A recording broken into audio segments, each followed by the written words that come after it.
بسم اللہ الرحمن الرحیم۔ حدیث نبوی صلی اللہ علیہ وآلہ وسلم۔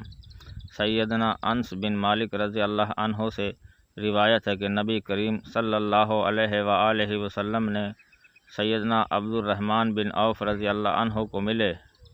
جب آپ صلی اللہ علیہ وآلہ وسلم نے ان پر خلوق خوشبو کا نشان دیکھا تو پوچھا، اے عبد الرحمن، کیا معاملہ ہے؟ انہوں نے کہا، میں نے انصار کی ایک عورت کے ساتھ شادی کی ہے۔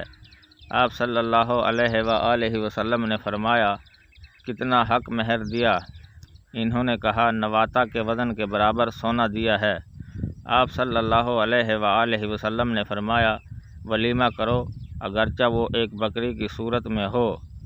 سیدنا انس رضی اللہ عنہ کہتے ہیں، میں نے دیکھا کہ ان کی وفات کے بعد ان کی ہر ایک بیوی کو 1 لاکھ دینار ملے تھے۔ ایک روایت میں ہے کہ نبی کریم صلی اللہ علیہ وآلہ وسلم نے ان کی شادی کا سن کر ان سے فرمایا تھا، اللہ تعالیٰ تیرے لیے برکت کرے، ولیمہ کر، اگرچہ ایک بکری کی صورت میں ہو۔ حدیث نمبر 7028، کتاب مسند احمد، درجہ صحیح۔